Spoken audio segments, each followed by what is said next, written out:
ನಾವಿವತ್ತು ಶ್ರೀ ಕ್ಷೇತ್ರ ಧರ್ಮಸ್ಥಳ ಗ್ರಾಮಾಭಿವೃದ್ಧಿ ಯೋಜನೆ ಅಡಿಯಲ್ಲಿ ನಮ್ಮ ಗಂಗಾವತಿಯಲ್ಲಿ ಇರುವ ಅಸ್ತಿತ್ವಕ್ಕೆ ಬಂದಿರುವಂಥ ಶ್ರೀ ದುರ್ಗಾ ಗುಂಪು ಅನ್ನೋ ಒಂದು ಸಂಸ್ಥೆಯ ಗುಂಪಿನ ಎಲ್ಲ ಮಹಿಳೆಯರ ಜೊತೆಗೆ ನಾವಿದ್ದೀವಿ. ಇವತ್ತು ಈ ಒಂದು ಧರ್ಮಸ್ಥಳ ಗ್ರಾಮಾಭಿವೃದ್ಧಿ ಯೋಜನೆ ಅಡಿಯಲ್ಲಿ ಅಸ್ತಿತ್ವಕ್ಕೆ ಬಂದಿರುವ ದುರ್ಗಾ ಗುಂಪಿನಿಂದ ನಮ್ಮ ಮಹಿಳೆಯರು ಸಾಕಷ್ಟು ಆರ್ಥಿಕವಾಗಿ ಸಬಲರಾಗಿದ್ದಾರೆ ಅಂತ ನಾವು ಹೇಳ್ಬೋದು. ಯಾಕಂದರೆ ಹೆಣ್ಣು ಮನೆಯ ಕಣ್ಣು ಅಂತ ಹೇಳ್ತಾರೆ. ಗಂಡಸರು ಎಷ್ಟೇ ದುಡಿದ್ರೂ ಕೂಡ ಇವತ್ತಿನ ದಿನಮಾನಗಳಲ್ಲಿ, ಇವತ್ತಿನ ಒಂದು ಖರ್ಚು ವೆಚ್ಚದ ದಿನಗಳಲ್ಲಿ ದುಡ್ಡು ಸಾಲಲ್ಲ. ಒಬ್ಬರು ದುಡಿಮೆಯಿಂದ ಮನೆ ನಡೆಯಲ್ಲ ಅಂತ ಸರಳವಾಗಿ ನಾವೆಲ್ಲ ಹೇಳ್ತೀವಿಲ್ಲ, ಒಬ್ಬರು ದುಡಿಮೆಯಿಂದ ನಡೆಯಲ್ಲ. ಹಂಗಾಗಿ ಗಂಡು ಮಕ್ಕಳು ಹೆಣ್ಮಕ್ಳು ಇಬ್ಬರೂ ದುಡಿಬೇಕು. ಅಂಥ ಪರಿಸ್ಥಿತಿಯಲ್ಲಿ ದುಡಿದು ಹಣ ಅಷ್ಟು ಖರ್ಚಾಗಿ ನಾವು ಬರೀ ಕೈಯಲ್ಲಿರುವಂಥ ಪರಿಸ್ಥಿತಿ ಇರುತ್ತೆ. ಹಂಗಾದಾಗ ಒಂದಿಷ್ಟು ಹಣವನ್ನು ಕೂಡಿಡಬೇಕು. ನಾವು ಕೂಡ ನಮ್ಮ ಭವಿಷ್ಯವನ್ನು ಕಟ್ಕೋಬೇಕು. ಒಂದು ನಮ್ಮದೇ ಆದ ಸ್ವಂತ ಸೂರನ್ನು ಕಟ್ಕೋಬೇಕು, ಒಂದು ಮನೆ ಕಟ್ಕೋಬೇಕು, ಮಕ್ಕಳನ್ನು ಒಳ್ಳೆ ರೀತಿ ಓದಿಸ್ಬೇಕು, ದೊಡ್ಡ ದೊಡ್ಡ ವಿದ್ಯೆ ಕಲಿಸ್ಬೇಕು, ಮಗಳಿಗೆ ಒಳ್ಳೆ ಮದುವೆ ಮಾಡಿಕೊಡ್ಬೇಕು, ಒಳ್ಳೆ ಗಂಡನ ಮನೆಗೆ ಕಳಿಸ್ಬೇಕು. ಇಂಥವೆಲ್ಲ ನಮಗೆ ಕನಸಿರ್ತಾವೆ.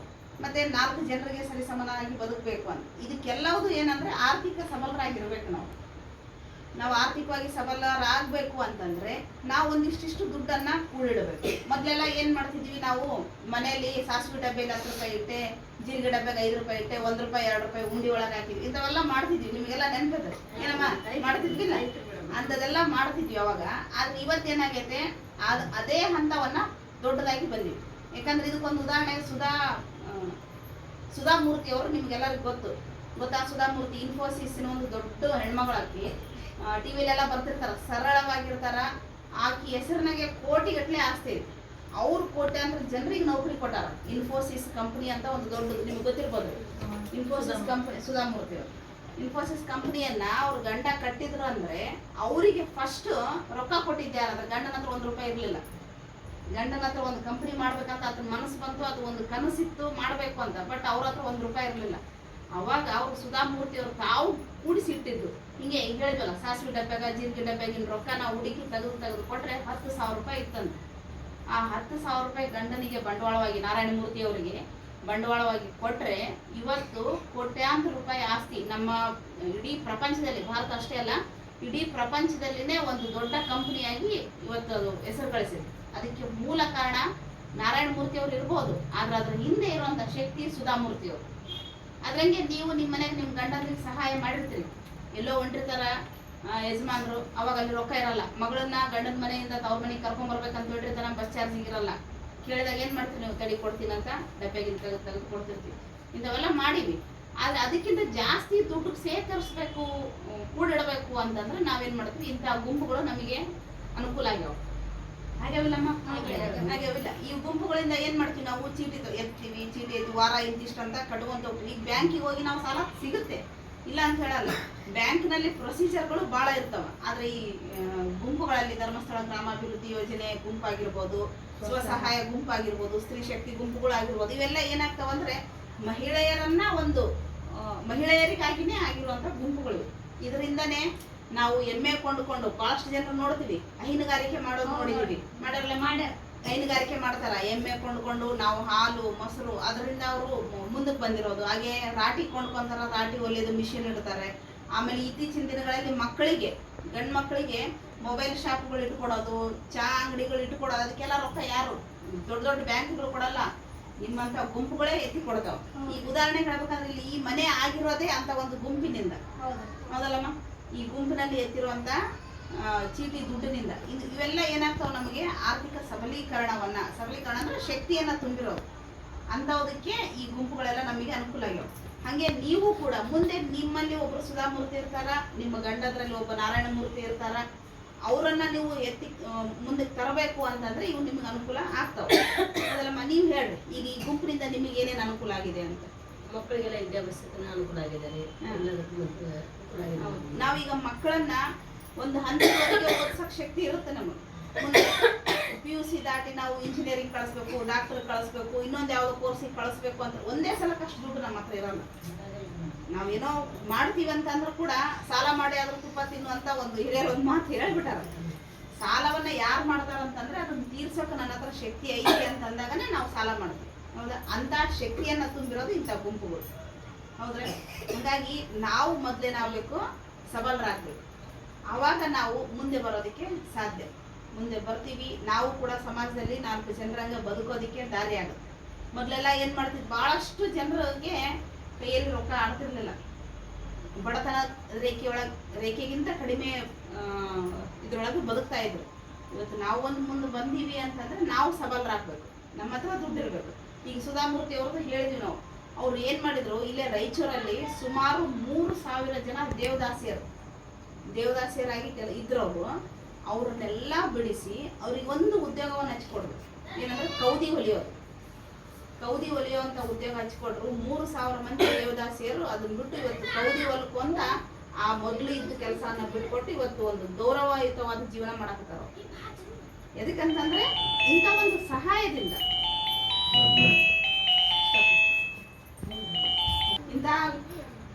ಇಂಥ ಗುಂಪುಗಳಿಂದ ನಿಮಗೆ ಆಗಿರುವಂತ ಲಾಭ ಏನು? ನೀವು ಆರ್ಥಿಕವಾಗಿ ಯಾವ ರೀತಿ ಶಕ್ತರಾಗಿದ್ದೀರ, ಸಶಕ್ತರಾಗಿದ್ದೀರ ಅನ್ನೋದು ನೀವು ಯಾರಾದ್ರೂ ಹೇಳಿ. ನೀನ್ ಹೇಳ್ತೀಯಮ್ಮ? ಇಲ್ಲಿ ಏನಾಗಲ್ಲ, ಹೇಳ್ಬೋದು. ನಾವು ಮಕ್ಕಳಿಗೆ ಫೀಸ್ ಕಟ್ಟಕ್ ಅನುಕೂಲ ಆಗೈತ್ರಿ. ಆಮೇಲೆ ಮಿಷನ್ ತಂದ್ಕೊಂಡಿವಿ, ಮಿಷನ್ ಹೊಲಿತಾ ಇದೀವಿ. ಅದರಿಂದ ಆರ್ಥಿಕವಾಗಿ ಸಹಾಯ ಆಗೈತಿ. ಅದರಿಂದನೇ ಮತ್ತೆ ಬಂದಿದ್ದನ್ನ ಅರ್ಧ ಮನೆಗೆ ಬಳಸಿ ಅರ್ಧ ದುಡ್ಡು ಉಳಿತಾಯ ಮಾಡ್ತಾರೆ. ಈ ತರಾನೇ ನೋಡ್ರಿ, ಒಂದು ಉದಾಹರಣೆ ನಾವು ನೋಡಿದ್ವಿ. ಈಗ ರಾಟಿ ತಗೊಂಡಿದ್ವಿ ಅಂತ ನಾನು ಯಾವುದೋ ಒಂದು ಉದಾಹರಣೆ ಕೊಟ್ಟೆ. ಇಲ್ಲೇ ಇದಾರ ಜೀವಂತ ಉದಾಹರಣೆ, ನಮ್ಮ ಎದುರಿಗೆ ಇದಾರೆ. ರಾಟಿಯನ್ನ ನಾವು ಅದನ್ನ ಕಂತು ಇಷ್ಟಿಷ್ಟು ಕಟ್ಟೋದು. ಈಗ ಅವಾಗಿನ ಕಾಲದಂಗೆ ಕಡಿಮೆ ರೇಟ್ನಲ್ಲಿ ಸಿಗಲ್ಲ ರಾಟಿ. ಒಳ್ಳೆ ಕ್ವಾಲಿಟಿ ಸಿಗ್ಬೇಕಾದ್ರೆ 15ರಿಂದ 25 ಸಾವಿರ ತನಕ ಹೋಗುತ್ತೆ ರಾಟಿ. ಏನಮ್ಮ? ಹೌದ್ರೆ? ಅಷ್ಟು ರೊಕ್ಕ ಒಂದೇ ಸಲ ನಮ್ಮ ಕಡೆ ಇರಲ್ಲ. ಅವಾಗ ನಾವು ಬಲವಾಗಿ ನಿಂತು ನಾನು ತಗೋತೀನಪ್ಪ, ತಗೊಂಡು ದುಡಿದು ತೀರಿಸ್ತೀನಿ ಅಂತ ಶಕ್ತಿ ಬರೋದೆ ಇಂಥ ಒಂದು ನಾವು ಸಬಲರಾದಾಗ ಮಾತ್ರ. ಹಾಗಾಗಿ ನೀವು ಇಂಥ ಗುಂಪುಗಳಿಂದ ಲಾಭ ತಗೊಳ್ರಿ. ಅದ್ರ ಜೊತೆಗೆ ಮತ್ತೆ ನಿಮ್ಮ ಮಕ್ಕಳಿಗೆ ಈ ಬರೀ ಗುಂಪು ನೀವು ದುಡಿಮೆಗಾಗಿ ಅಷ್ಟೇ ಬಳಸ್ಕೊಳೋದು ಅಷ್ಟೇ ಅಲ್ಲ, ನಿಮ್ಮ ಮಕ್ಕಳ ವಿದ್ಯಾಭ್ಯಾಸಕ್ಕೆ ಅದನ್ನ ಬಳಸ್ರಿ. ಅದು ವಿಶೇಷವಾಗಿ ಬರೀ ಗಂಡು ಮಕ್ಕಳ ವಿದ್ಯಾಭ್ಯಾಸ ಅಲ್ಲ, ಹೆಣ್ಣು ಮಕ್ಕಳನ್ನು ಕೂಡ ಓದಿಸಿ. ಹೌದ್ರಾ? ಒಳ್ಳೇದಾಯ್ತು. ಹೆಣ್ಮಕ್ಳಿಗೂ ಓದಿಸ್ಬೇಕು. ಹೆಣ್ಣು ಮಕ್ಕಳ ಶಿಕ್ಷಣ ಬಹಳ ಮುಖ್ಯ. ಇವತ್ತು ನೀವು ಮಾತಾಡಿದ್ರಿ ಅಂದ್ರೆ ಅದಕ್ಕೆ ಕಾರಣ ನೀವು ಗಳಿಸಿರೋ ವಿದ್ಯೆ. ಅವ್ರು 3 ಮಾತಾಡಿಲ್ಲ ಅಂದ್ರೆ ಅವ್ರು 3 ಓದಿಲ್ಲ. ಹೌದಮ್ಮ? ಓದಿಯಮ್ಮ? ನೀನೇನ? ಇಲ್ಲ. ನೀನು ಓದಿಯಮ್ಮ? ಇಲ್ಲ. ಯಾಕಂದ್ರೆ ಇವ್ರು ಅವರಮ್ಮ ಓದಿಲ್ಲ. ಹೌದಲ್ಲ? ಅದಕ್ಕೆ ನೀವು ಹೆಂಗ, ಈಗ ಎಷ್ಟೇ ಓದ್ಲಿ, ಈಗ ನೀವು ಅಂಗನವಾಡಿ ಟೀಚರ್ ಆಗಿದ್ದೀರಿ ಅಂತಂದ್ರೆ ಅದಕ್ಕೆ ಕಾರಣ ಓದು. ಹೌದಾ? ವಿದ್ಯೆ ಕಲಿಸ್ಬೇಕು, ಸಣ್ಣದೇ ಆಗ್ಲಿ ದೊಡ್ಡದೇ ಆಗ್ಲಿ. ಮೇಡಮ್, ಮತ್ ನಾವ್ ಕಲೀಲಿದ್ರಲ್ಲ ಮಕ್ಕಳಿಗೆಲ್ಲ ಕಲ್ಸ್ಬೇಕಂತ ಜನ ಅಲ್ಲ ಅಂದ್ರೆ ಮೇಡಮ್ ಅವಾಗ ಏನಂತ, ನೀ 4 ಮಂದಿ ದುಡ್ದಾಕ್ತಂದ್ರೆ ಯಾಕೆ ದುಡಿತಿ, ಕಳಕ್ ಕರ್ಕೊಂಬ, ಅದಕ್ ಕರ್ಕೊಂಬ ಅಂದ್ರ ನಾನ್ ಕಷ್ಟ ಬಿಟ್ಟಿದ್ದು ನನ್ನ ಮಕ್ಳು ಕಷ್ಟ ಬಿಡಬಾರ್ದು, ನನ್ನ ಮಕ್ಳು ಓದ್ಲಿ ಅಂತ ನಾವು ಓದನೇ ಹಚ್ಚಿವಿ ಮೇಡಮ್. ಹೌದಲ್ಲ? ನೋಡ್ರಿ, ಆ ಕಾಲಕ್ಕನೆ ಅಜ್ಜಿ ಏನ್ ಮಾಡ್ಯಾರ, ಅವ್ರ 4 ಮಕ್ಕಳನ್ನ ಓದಿಸಿ ಒಂದು ದಡ ಮುಟ್ಸಿದಾರ. ಹಂಗೆ ಇವತ್ತಿಗೆ ನೀವು ಅಲ್ದೆ ಇನ್ನೂ ನಿಮ್ಮ ಅಕ್ಕಪಕ್ಕದಾಗಿರೋರ್ಗೆ, ನಿಮಗೆ ಗೊತ್ತಿರೋರ್ಗೆ ಹೆಣ್ಣು ಮಕ್ಕಳನ್ನ ಓದಿಸ್ಬೇಕು. ಓದಿ ಅವ್ರಿಗೂ ಒಂದು ನೌಕರಿಯನ್ನ ಕೊಡಿಸ್ಬೇಕು. ಅವ್ರ ಕಾಲ ಮೇಲೆ ನಿಂತ್ಕೋಬೇಕು. ಅವ್ರ ಕಾಲ ಮೇಲೆ ನಿಂತ್ಕೋಬೇಕು. ಯಾರ ಮೇಲೆ ಡಿಪೆಂಡ್ ಆಗೋದು ಬೇಡ. ನಾನು ಇವತ್ತು ಇಷ್ಟೆಲ್ಲ ಬಂದು ನಿಂತು ಮಾತಾಡ್ತೀನಿ ಅಂತಂದ್ರೆ ನಾನು ಗಳಿಸಿರೋ ಒಂದು ವಿದ್ಯೆ, ನಾನು ಗಳಿಸಿರೋ ಒಂದು ನೌಕರಿ, ಅದಕ್ಕಾಗಿ ನಾನು ಎಲ್ಲಾದ್ರೂ ಕೂಡ ನಾನು ಬದುಕ್ತೀನಿ ಅನ್ನೋದೊಂದು ಧೈರ್ಯ ನನಗಿರುತ್ತೆ. ಅಂತ ಧೈರ್ಯ ಹೆಣ್ಮಕ್ಳಿಗೆ ಕೊಡಬೇಕು. ಆ ಒಂದು ಸಂಕಲ್ಪವನ್ನ ನೀವು ಮಾಡಬೇಕು. ಅವಾಗ ನಾವು ಅದನ್ನ ದೀಪದಿಂದ ದೀಪವನ್ನ ಹಚ್ಚಬೇಕು ಅಂತ ಹೇಳ್ತಾರೆ. ನಾವು ಹೆಣ್ಣು ಮಕ್ಕಳನ್ನ ಓದಿಸ್ಬೇಕು, ಬೆಳೆಸ್ಬೇಕು, ಅವ್ರನ್ನ ಒಂದು ಗುರಿ ತಲುಪೋ ರೀತಿ ಮಾಡ್ಬೇಕು ಅನ್ನೋದು ನಮ್ಮೆಲ್ಲರ ಒಂದು ನಿರ್ಧಾರ ಆಗ್ಬೇಕು. ಮಾಡ್ತೀರಾ ಮಾದ್ರಂಗೆ? ಮಾಡಿ. ಇವತ್ತು ನಾವು ಅನ್ಕೊಂಡಷ್ಟು ಜನ ಸೇರಿಲ್ಲ, ಇನ್ನೊಂದಿಷ್ಟು ಜನ ಇನ್ನೊಂದ್ಸಲ ಸೇರಿದಾಗ ಮತ್ತೆ ಭೇಟಿಯಾಗೋಣ. ಮತ್ತೆ ನೀವು ಹೇಳಿದ್ದನ್ನ ಆ ರೀತಿ ದಯವಿಟ್ಟು ಪಾಲಿಸಿ. ಮಕ್ಕಳನ್ನ ಓದಿಸೋದಕ್ಕೆ ನಿಮ್ಮ ಒಂದು ಗುಂಪುಗಳನ್ನ ಬಳಸ್ಕೊಳ್ರಿ. ಮದುವೆ ಮಾಡ್ತೀವಿ, ಮನೆ ಕಟ್ಟಿಸ್ತೀವಿ, ಗಾಡಿ ತಗೊಂತೀವಿ, ಅದೆಲ್ಲದ್ರ ಜೊತೆಗೆ ಮುಖ್ಯವಾಗಿ ಬೇಕಾಗಿರೋ ವಿದ್ಯೆ. ಆ ವಿದ್ಯೆಯನ್ನ ಮಕ್ಕಳಿಗೆ ಕೊಡ್ರಿ ದಯವಿಟ್ಟು. ನೀ ತಂದೆಯಾ ನೀ ತಂದೆಯಾ ಅಂತ ಹೇಳ್ತಿರ್ತಾರ. ನಾನು ಗುಂಪನಾಗ ರೊಕ್ಕ ಎತ್ತಿ ಮನೆ ಕಟ್ಸಿ ನಿಂದೇನಂತ ಮಾತು ಬರ್ತದೆ. ಅಂತ ಮಾತು ಬರ್ಬೇಕಂದ್ರೆ ನಮ್ಮ ಹತ್ರ ಶಕ್ತಿ ಇದ್ದಾಗ ಮಾತ್ರ ಬರ್ತದೆ. ನಾವು 1 ರೂಪಾಯಿ 2 ರೂಪಾಯಿ ಗಂಡನ್ ಕೇಳ ಬೇಡ.